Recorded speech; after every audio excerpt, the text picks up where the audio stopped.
दोस्तों नमस्कार, मैं पवन कुमार आपके अपने चैनल स्टडी विथ एजुकेशन पर स्टडी विथ एजुकेशन आपके अपने चैनल स्टडी विथ एजुकेशन पर। तो दोस्तों आज मैं जो टॉपिक पढ़ाऊंगा वह आने वाली जो लेखपाल की परीक्षा है, लेखपाल की परीक्षा में जो एक टॉपिक है, एक पार्ट है ग्रामीण परिवेश। ग्रामीण परिवेश में जिसमें मैं पढ़ाऊंगा, जो भी टॉपिक पढ़ाऊं उसमें से एक क्वेश्चन आपको, जहां तक मुझे विश्वास है, डेफिनेटली ये क्वेश्चन आपको पास मिल जाएगा। तो जो मेरा टॉपिक है वह भारत भारत की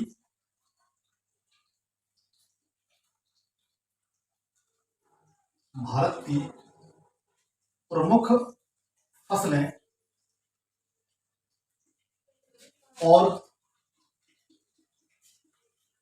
उनसे संबंधित क्रांतियां। मतलब भारत में जो भी फसलें हैं और उनसे कौन सी क्रांति संबंधित है उनके बारे में बताऊंगा। जैसे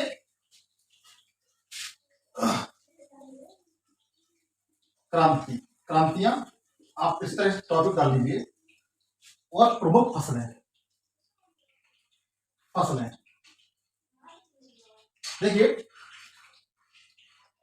सबसे पहले हरित क्रांति।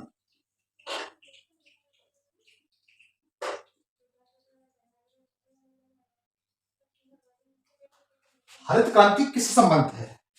हरित क्रांति खाद्यान्न उत्पादन से संबंधित है। हरित क्रांति किससे संबंधित है? हरित क्रांति खाद्यान्न उत्पादन से संबंधित है। देखिए,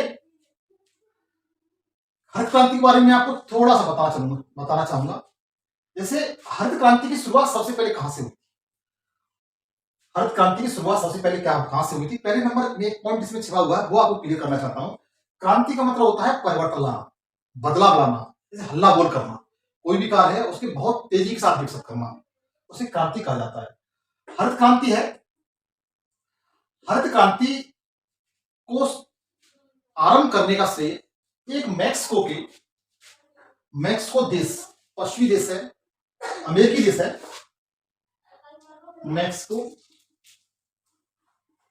मैक्सिको देश के एक निवासी थे जिनका नाम था नॉन वॉरलॉग।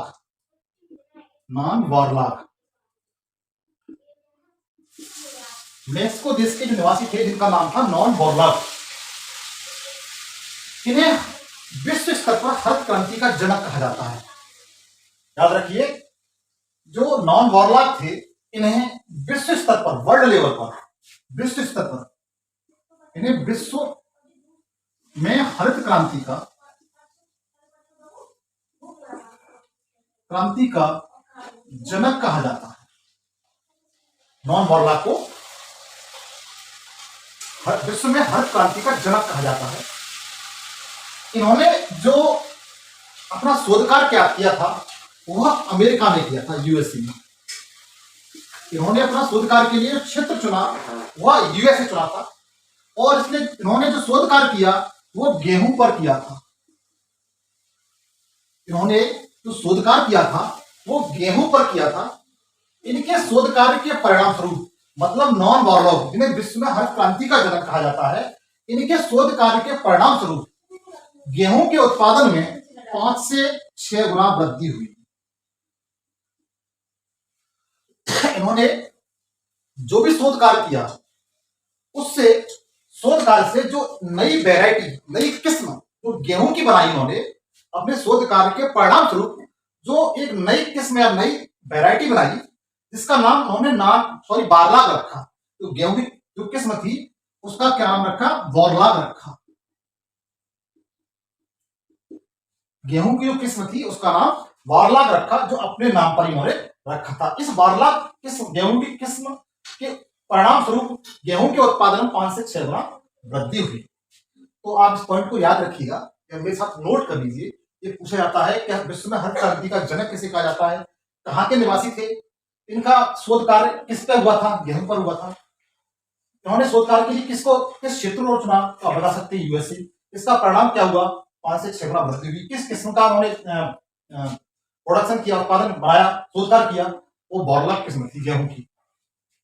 तो देखिए अब हम लोग भारत पे आते हैं। अब हम लोग भारत पे आते हैं। आप लोग एक दो बार लिख लीजिए या स्क्रीनशॉट ले लीजिए।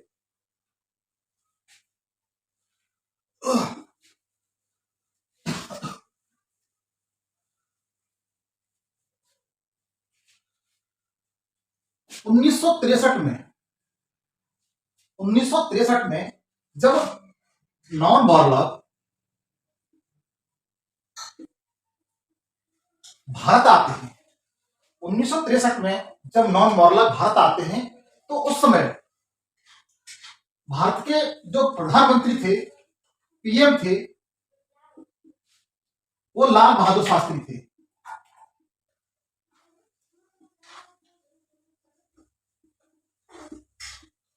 ताशकंद समझौते के समय इनकी 1965 में मृत्यु हुई थी। और जो इनके जो कृषि मंत्री थे 1963 में,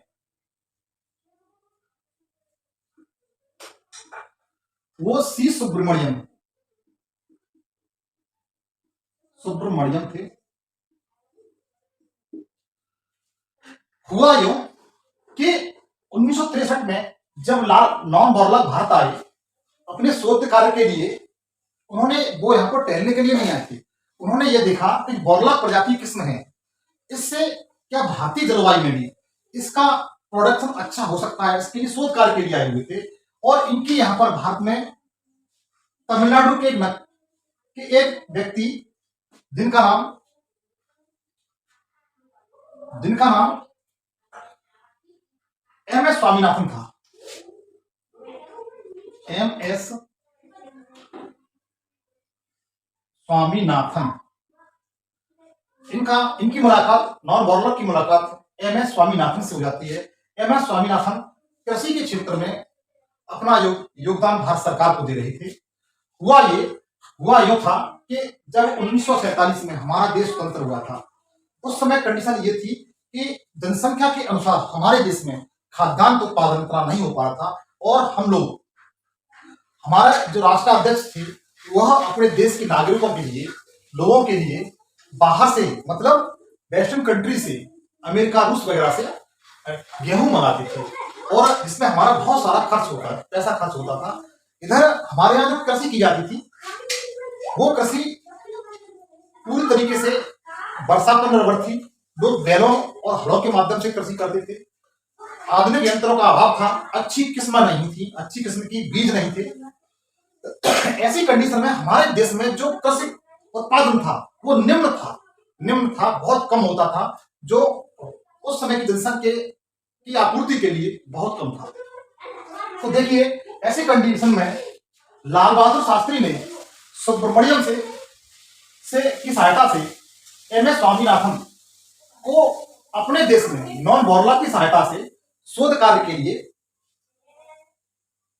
शोध कार्य दिया। ऐसी स्थिति में नॉन बॉर्लॉग और एम एस स्वामीनाथन ने पूसा शोध संस्थान, जो आज ये पहले बिहार में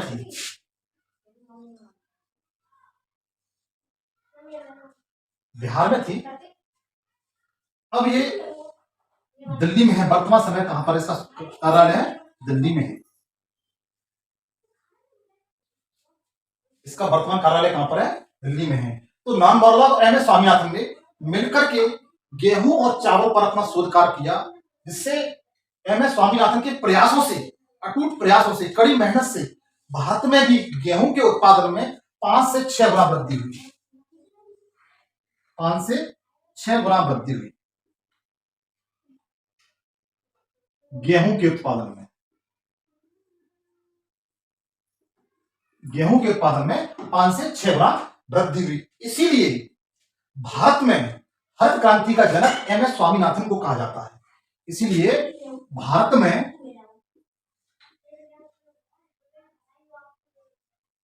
हरित क्रांति का जनक एम एस स्वामीनाथन को कहा जाता है। इसलिए एम एस स्वामीनाथन को भारत में हरित क्रांति का जनक कहा जाता है। एम एस स्वामीनाथन तमिलनाडु राज्य के निवासी थे। एम एस स्वामीनाथन तमिलनाडु राज्य के निवासी थे। इसको आप एक बार नोट कर लीजिए, स्क्रीनशॉट ले लीजिए।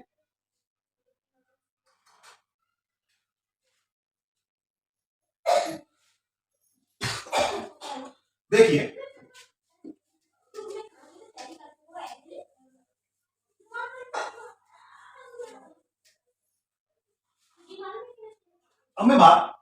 अब मैं प्रमुख क्रांतियां और उनके खाद्यान्न जो उत्पादन है उनसे बताऊंगा। जैसे हरित क्रांति आपकी खाद्यान्न उत्पादन से संबंधित है।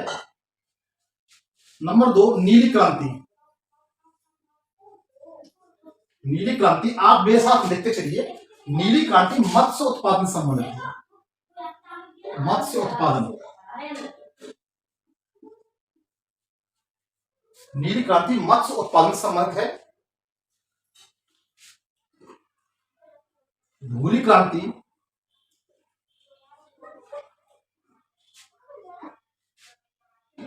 उर्वरक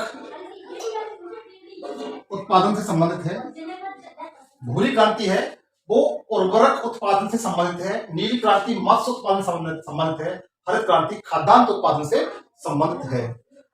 नंबर 4 रजत क्रांति।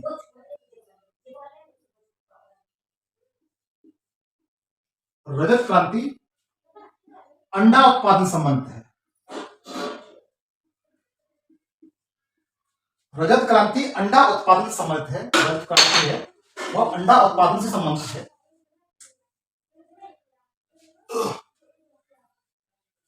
नेक्स्ट कृष्ण क्रांति। कृष्ण क्रांति बायोडीजल से,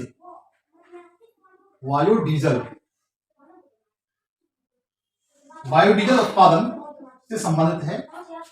जो कृष्ण क्रांति है वो बायोडीजल उत्पादन से संबंधित है। बायोडीजल जैसे जेट्रोफा का पौधा होता है, जेट्रोफा के पौधे से डीजल प्राप्त होता है। जेट्रोफा के पौधे से डीजल प्राप्त होता है। लाल क्रांति नंबर 6 आपकी लाल क्रांति। लाल क्रांति है वो टमाटर या मांस से संबंधित है। टमाटर या मांस से संबंधित है। देखिए भूरी क्रांति और संबंधित है। रजत अंडे का रंग, रजत मतलब चांदी जैसा होता है, इसलिए अंडा उत्पादन संबंधित है। कृष्ण क्रांति बायोडीजल, डीजल काला होता है, कृष्ण भी काले थे।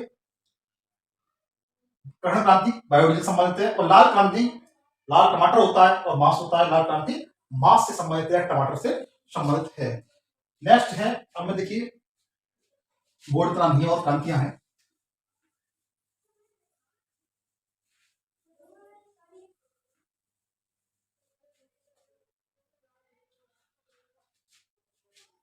शायद 7वां नंबर होगा, 8वां नंबर होगा। गुलाबी क्रांति। गुलाबी क्रांति, गुलाबी क्रांति आपकी झींगा मछली,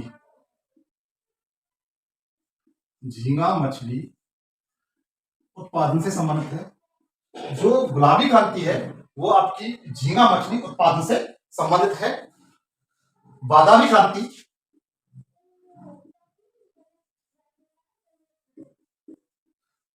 बादामी क्रांति यह मसालों संबंधित है, मसालों उत्पादन से संबंधित है। यह बादामी क्रांति है तो मसाला उत्पादन, मसाला के उत्पादन बढ़ाने संबंध से संबंधित है बादामी क्रांति। देखिए मसालों कलर जो रंग होता है बादाम का रंग होता है उसी तरीके का होता है, इसलिए बादामी क्रांति है मसालों उत्पादन से संबंधित है। सुनहरी क्रांति 10वां नंबर है। सुनहरी क्रांति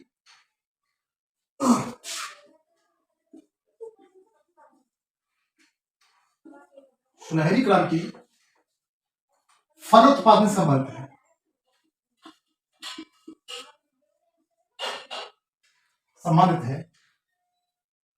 सुनहरी क्रांति है वो फल उत्पादन से संबंधित है।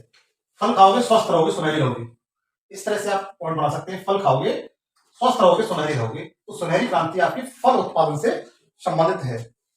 अमृत क्रांति,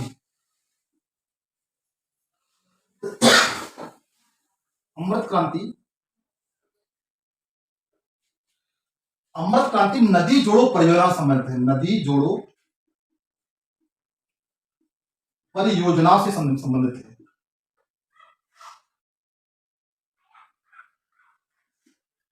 नदी जोड़ो परियोजनाओं से संबंधित है। अमृत क्या क्रांति है वो नदी जोड़ो परियोजनाओं से संबंधित है। नेक्स्ट नंबर 12 घूसर क्रांति, घूसर या स्लेटी क्रांति।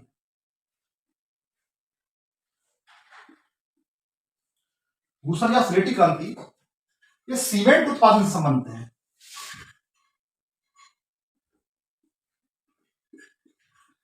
ये सीमेंट उत्पादन से संबंधित है। नेक्स्ट है आपकी, आप इसका एक बार स्क्रीनशॉट ले लीजिए। देखिए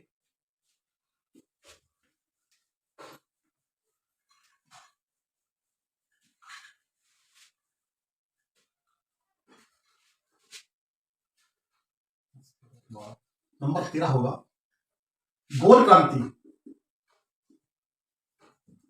गोल क्रांति आपके आलू उत्पादन से संबंधित है।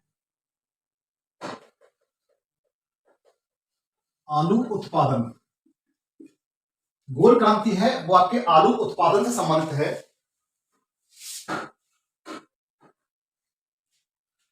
नंबर 14 इंद्रधनुषी क्रांति। इंद्रधनुषीय क्रांति, इंद्रधनुषी क्रांति का संबंध है वो सभी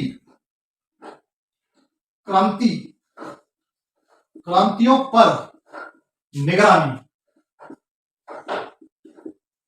से संबंधित है। इंद्रधनुषी क्रांति है वो सभी क्रांतियों पर निगरानी से संबंधित है। नेक्स्ट है सर्वोदय क्रांति। सर्वोदय क्रांति, सर्वोदय क्रांति इलेक्ट्रॉनिक उत्पादन, इलेक्ट्रॉनिक उत्पादन को बढ़ावा, इलेक्ट्रॉनिक उत्पादन को बढ़ावा देने से संबंधित है। सर्वोदय क्रांति है वो इलेक्ट्रॉनिक उत्पादन को बढ़ावा देने से संबंधित है। नेक्स्ट है इंपोर्टेंट है गंगा क्रांति।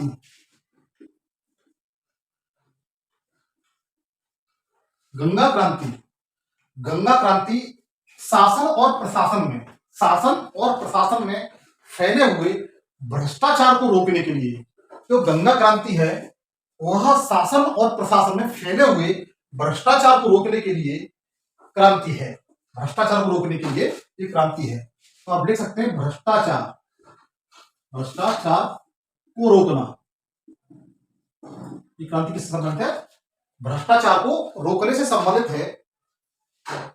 नेक्स्ट है नंबर 17 NH क्रांति। इसका संबंध स्वर्णिम चतुर्भुज, स्वर्णिम चतुर्भुज सड़क परिवहन से संबंधित है।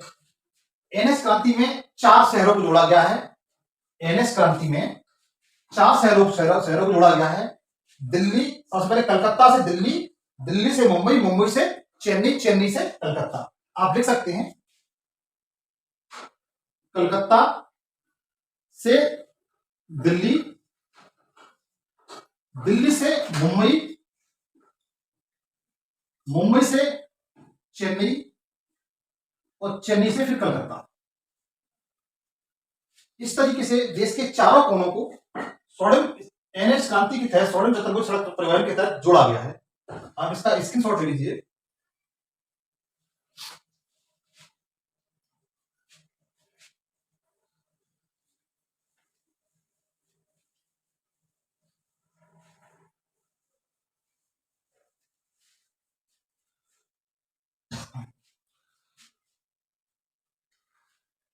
नेक्स्ट है सदाबहार क्रांति।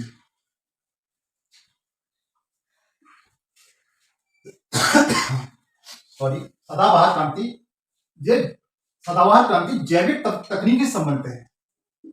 जैविक तकनीकी, जैसे जैविक खाद्यान्नों को बढ़ावा देना है, जैसे भारत का सिक्किम राज्य पूर्ण से जैविक खाद अपनाने वाला राज्य है, इसी तरीके से जैविक तकनीकी को बढ़ावा देने के लिए सदाबहार क्रांति की शुरुआत की गई थी। नेक्स्ट है सैफरन क्रांति।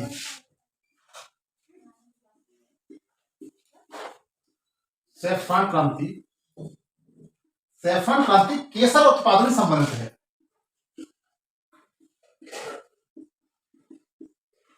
सैफरन क्रांति केसर उत्पादन से संबंधित है। नेक्स्ट है व्हाइट गोल्ड क्रांति। इंपोर्टेंट है, देखिए ये भी इंपोर्टेंट है, ये 20वीं इंपोर्टेंट है। व्हाइट गोल्ड क्रांति, व्हाइट गोल्ड क्रांति का संबंध है वो कपास उत्पादन से संबंधित है। कपास उत्पादन से संबंधित है। व्हाइट गोल्ड क्रांति कपास उत्पादन से संबंधित है। नेक्स्ट है ग्रीन गोल्ड क्रांति। ग्रीन गोल्ड क्रांति का जो संबंध है वह चाय उत्पादन से संबंधित है। ग्रीन गोल्ड क्रांति का संबंध चाय उत्पादन से संबंधित है। नेक्स्ट है खाकी क्रांति।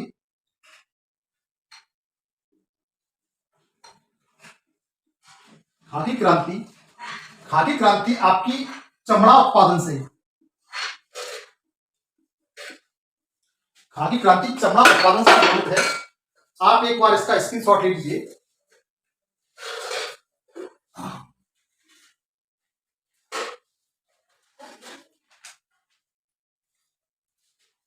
देखिए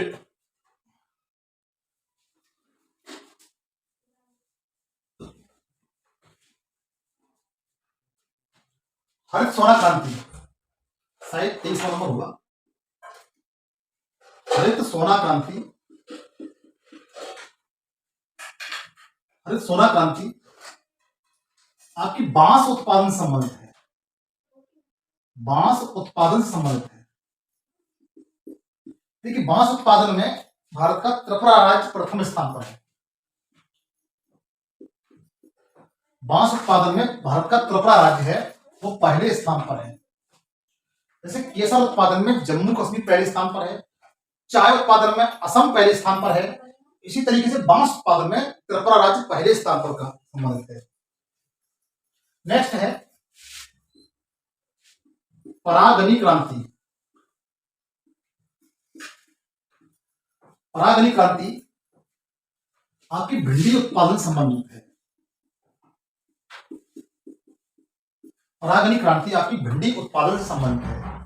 तो ये क्रांतियां हैं, इन्हें आप एक दो बार रिवीजन करेंगे तो मुझे विश्वास है अगर क्रांतियों से संबंधित जो भी क्वेश्चन आता है इसे आप कर ले जाएंगे। मुझे ऐसा उम्मीद है कि जो लेखपाल का एग्जाम होने के लिए जा रहा है, जो लेखपाल का एग्जाम होने के लिए जा रहा है उसमें जहां तक है एक क्वेश्चन इनमें से आपको मिल जाएगा। मुझे विश्वास है आप दो चार बार को रिवीजन करेंगे तो मैं जानता हूं आपका यहाँ से एक क्वेश्चन क्लियर हो जाएगा और आप एग्जाम क्वालिफाई कर पाएंगे। थैंक यू, धन्यवाद।